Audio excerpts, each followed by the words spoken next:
విశ్లేషణలు వింటుంటాం అధ్యక్ష. ఏం జరుగుతుంది అనేటువంటిది ఈరోజు చెప్పాలి అధ్యక్ష. 2014 నుంచి 19 మధ్య 2019 నుంచి 24 మధ్య జరిగినటువంటి గ్రోత్ జిఎస్డిపి ఫిగర్స్ అధ్యక్ష. దీన్ని కూడా సామాన్యుడి భాషలో చెప్తాను అధ్యక్ష. వ్యవసాయ రంగం 16% వస్తే సేవల రంగం 11.9 అంటే 12%. గతంలో చంద్రబాబు నాయుడు గారు ముఖ్యమంత్రిగా ఉన్నప్పుడు జరిగినటువంటి ఈ రాష్ట్రంలో జరిగినటువంటి అభివృద్ధి అధ్యక్ష. అదే 2019 నుంచి 24 వరకు అంటే గత పాలకులు ఉన్నప్పుడు వ్యవసాయం 10.3% పడిపోయింది, సేవల రంగం 9.9 అంటే 10% పడిపోయింది అధ్యక్ష. నికరంగా ఎంత పడింది అంటే అధ్యక్ష 3% పడింది అధ్యక్ష. ఈ 3% పడిపోవడం మూలన మనకు వచ్చేటువంటి లాభం ఏంటి, నష్టం ఏంటి, సామాన్యుడి భాషలో చెప్పాలనుకున్న అధ్యక్ష. మా ఊర్లో నాకు 5 ఎకరాలు ఉంది అధ్యక్ష. నా 5 ఎకరాల్లో నేను వేరుశనగ పంటనేస్తే నాకు 10 బస్తాలు ఎకరాకు పండితే 50 బస్తాలను నేను పంట తీస్తే నా అప్పు తీసుకునేటువంటి శక్తి, నా ఆదాయం 50 బస్తాలకు సరిపడా వస్తుంది. నా అప్పు తీసుకునేటువంటి శక్తి కూడా ఇచ్చేటువంటి వాడు కేశవ్కు 50 బస్తాలు పండుతుంది అంటే దాంట్లో 10-15 బస్తాలకు సంబంధించి నాకు అప్పిస్తాడు అధ్యక్ష. సింపుల్ లెక్క, ఇదే మన లెక్కలో తీసుకో. అదే నేను కష్టపడి 80 బస్తాలు పండించాను అనుకోండి అధ్యక్ష, నా ఆదాయం అంత మేరకు పెరుగుతుంది, నాకు పుట్టేటువంటి అప్పు కూడా అంత మేరకు పెరుగుతుంది అధ్యక్ష. ఇవాళ చంద్రబాబు నాయుడు గారు చెప్పేటువంటి జిఎస్డిపిలు కానీ జీడిపిలు కానీ సామాన్యుడి భాషలో చెప్తే ఇదే అధ్యక్ష. రాష్ట్రంలో వ్యవసాయంలో పెరిగేటువంటి ఉత్పత్తి రంగాలు, పరిశ్రమల్లో వాళ్ళు చేసేటువంటి ఆదాయం పెంపకం, లేకపోతే సేవల రంగంలో పెంపకం, ఇవన్నింటినీ కలిపితేనే ఈ 3% అభివృద్ధి వస్తే అధ్యక్ష ఎంత వచ్చిండేది అధ్యక్ష?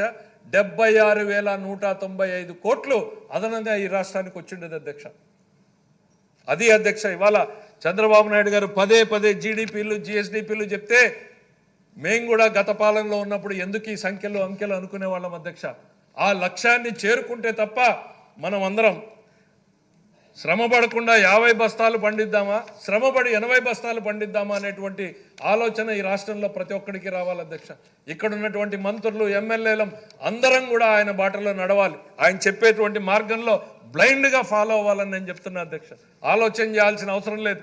ఆయన 70వ దశకాన్ని చూశాడు, 80, 78లో రాజకీయాల్లోకి వస్తే 70వ దశకం, 80వ దశకం, 90, 20, 2001, 2010, 20, 40 ఏళ్ల రాజకీయ అనుభవంలో కేంద్ర రాష్ట్ర రాజకీయాలు అన్నీ చూసిన తర్వాత, ఆర్థిక పరిస్థితులు అన్నీ చూసిన తర్వాత ఆయన అనుభవాన్ని ఉపయోగించి ఈరోజు మా అందరికీ మార్గదర్శనం చేసి రాష్ట్రాన్ని గాడిలో పెట్టేటువంటి ప్రయత్నం చేస్తున్నాడు. నేను అన్ని శాఖల్ని కోరుతున్నా అధ్యక్ష, ముఖ్యంగా అధికారుల్ని శాసనసభ వేదిక ద్వారా కోరుతున్నా అధ్యక్ష. ప్రతి ఒక్కరం కూడా ఇవాళ ఇదే డైరెక్షన్లో ముందుకు పోతే తప్ప ఈ రాష్ట్రాన్ని నిలబెట్టలేమనేటువంటిది మనం కళ్ళ మూసుకొని చెప్తా ఉన్నాం అధ్యక్ష.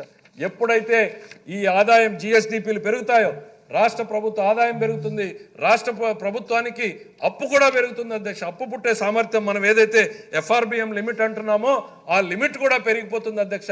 ఎప్పుడైతే అప్పు తీసుకునే సామర్థ్యం పెరుగుతుందో ప్రాజెక్టుల మీద పెట్టుబడేటువంటి శక్తి కూడా పెరుగుతుంది అధ్యక్ష. ఇవన్నింటికి మూలాలు ఎక్కడున్నాయి అని అంటే మళ్ళీ ప్రతి ఒక్కరు చెప్పినట్టుగా జీడిపి జిఎస్డిపిని పెంచడానికి ప్రతి ఒక్కరం కూడా మనం శ్రమ పడాలి అనేటువంటిది మాత్రం చెప్పదలుచుకున్నా అధ్యక్ష. ఈరోజు ఎందుకనంటే కళ్ళ ముందు కనపడింది అధ్యక్ష. కానీ మనకి 2014-19 మధ్య ఒకే ఒక సెక్టర్ తీసుకుందాం అధ్యక్ష. ఒక ఇరిగేషన్లో 40,000 కోట్ల రూపాయలని ఖర్చు పెట్టారు అధ్యక్ష ఆ రోజు ముఖ్యమంత్రిగా ఆయన. ఇదే రాష్ట్రం కదా అధ్యక్ష, ఇదే విడిపోయినటువంటి రాష్ట్రం కదా అధ్యక్ష. విడిపోతే పడిపోతామన్నారు అందరూ కూడా, మేము కూడా నమ్మాం పడిపోతామని. పడిపోకుండా చూశాడు అధ్యక్ష, నిలబెట్టాడు, పరుగులు పెట్టించాడు అధ్యక్ష. 40,000 కోట్ల అధ్యక్ష.